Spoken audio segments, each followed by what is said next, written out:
Hey everybody, welcome to my weekly Q&A about the Katherine Magbanua trial and the Dan MARKEL murder. And thank you guys as always for your questions. There are plenty this week and the world is crazy out there, and I'm sure everyone is riveted by the Kyle Rittenhouse trial, and let's take a break from that and let's focus on Katherine's trial. This is going to be a huge one and we still got more time to research. And also thank you guys so much for watching my latest videos, mistakes made in the Katherine Magbanua trial, and also the videos about Charlie Adelson's lawyer, Oscar Marcus, and more videos to come. Stay tuned, you guys.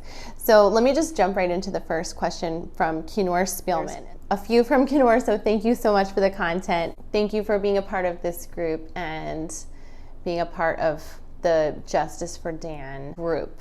So is Wendy advising Charlie? And I said, I believe that Wendy is probably giving Charlie a ton of legal advice. She said on the stand that she still talks to Charlie and they are close. After reading some of Charlie's lawyer's opinion pieces, it seems like his defense might be rich person bias, which is a weak defense. I think that Wendy is also doing the poor me pity party thing on this. So yes, I definitely think that Wendy is probably advising Charlie with all of her legal knowledge. I mean, she did get custody of her children, by the way, and through whatever crazy means that her family used, she benefited from the murder of Dan MARKEL. So another question is, are the Adelsons communicating under the radar? And I answered, I think that the Adelsons are probably communicating in their home or on an app like WhatsApp. I'm so surprised that WhatsApp doesn't record conversations, or the police haven't figured out how to tap into those apps. It's a shame that they can't. I know that that was discussed in trial, that Sigfredo and Charlie could have been communicating on WhatsApp, or the Adelsons could be communicating, but I believe that they all live within proximity of each other, and I think that they probably get together at least once a week. So unless their homes are wiretapped, you know, they could be communicating all the time. So it's not unusual for families to talk about their everyday life and probably talk about this trial all the time at their homes. Okay, so another question from Kinor. What if Katie is found not guilty in another mistrial? I did a little research, Kinor, for this question. If the jurors can't agree on guilty or not guilty, there will be another mistrial. I don't think that there will be a statute of limitations. They can try her again. I'm assuming that they might convict her on one of the counts. I think that the chances of Katie being found not guilty are highly unlikely. There's no limit on how many times she can be tried if there's a mistrial. So they would all have to convict her not guilty. And I think the odds of them coming to a not guilty verdict are very low. Another question from Kinor. He asks if Amy Adler, girlfriend of Dan MARKEL, has been interviewed. So I did some research on this, Kinor, and I found that other than her commenting on Dan's Facebook page and Wendy doing searches, there is no other info about her interviews. And according to wikilawschool.com, somebody by the name of Kay Gadol, an investigator, wrote, "We are all wondering if she's going to man up and offer evidence at upcoming retrial of Magbanua in 2021. Adler is in a position to say who knew about Dan MARKEL's plans to travel north to NYC just before he was executed by Rivera and Garcia on July of 2014. In particular, when they knew it, and this has implications in terms of a known person passing on information about deadlines across to Luis Rivera and Sigfredo Garcia. I do not believe that Adler can morally walk away from testifying."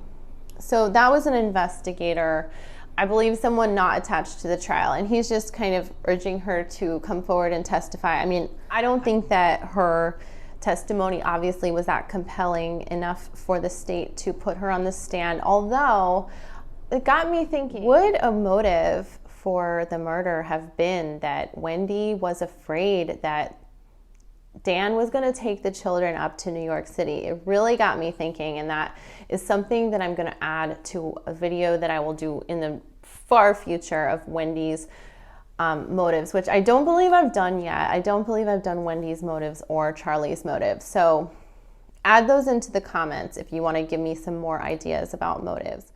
Another question from Kinor is, why was Wendi given immunity from arrest? And I said, what Wendi said during her testimony cannot be used against her if the state attorney decides to charge her at a later time. However, if the state attorney can provide independent and legitimate source to provide evidence against her, then she could be charged. And that's from WTXL.com, the Tallahassee news station.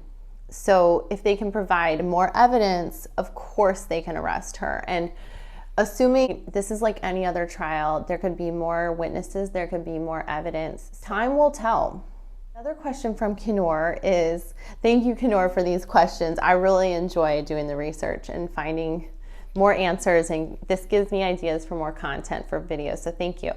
So is Georgia Kappelman doing a good job? And this reminds me of my video, mistakes made in the Katherine Magbanua trial. And I apologize if the state is watching. I think you guys are doing a sensational job. I don't think anyone could pretend to do better. And I've said that a few times. What I said was the FBI did a great job on the wiretaps and the bump. I wish they would investigate more of Katie's finance and club income. I would give Georgia a grade of a B+ on the case. I think her opening and closing arguments and some of the evidence had too much to do with the Adelsons. Some of you disagreed in my last video. They loved that there was a lot of information about the Adelsons, but some of the jurors felt that it was just confusing. And that's another video I'm going to be doing, confusion in the Katherine Magbanua trial, because the jurors have said, why aren't the Adelsons on trial? It's confusing to the jurors to add so many names to the mix. So I just wanted them to streamline more evidence to do with Katherine. I mean, it's going to be different this time. Sigfredo's not going to be there. So stay tuned, you guys. Let's be hopeful. They're doing such a great job.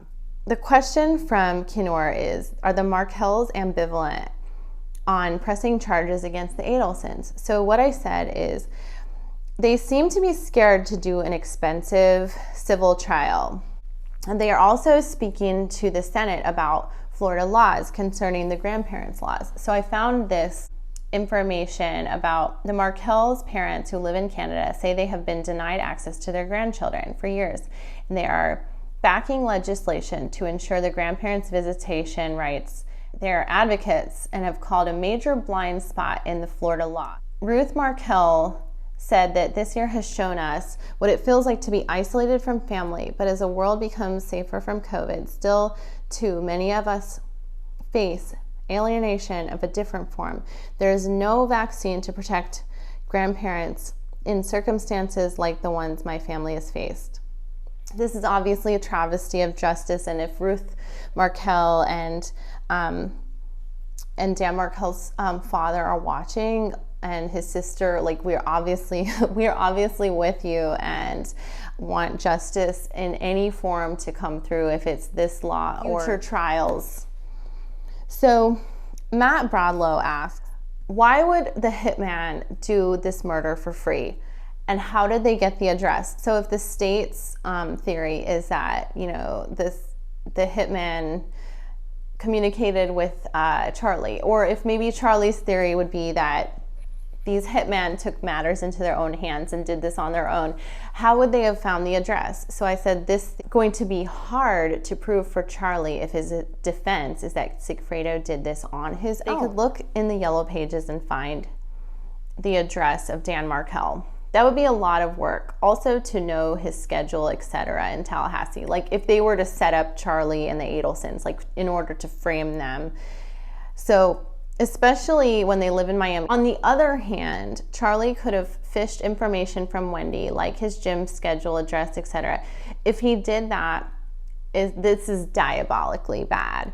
If Wendi was involved, it's also horrible and crazy as well, which seems more plausible if Charlie or Wendi gave Katherine that address and information. Also, if Louis and Sigfredo did this for the idea to blackmail Charlie, that would be horrible. I believe it's definitely one of those three. Let's go on to the last question from Josephine.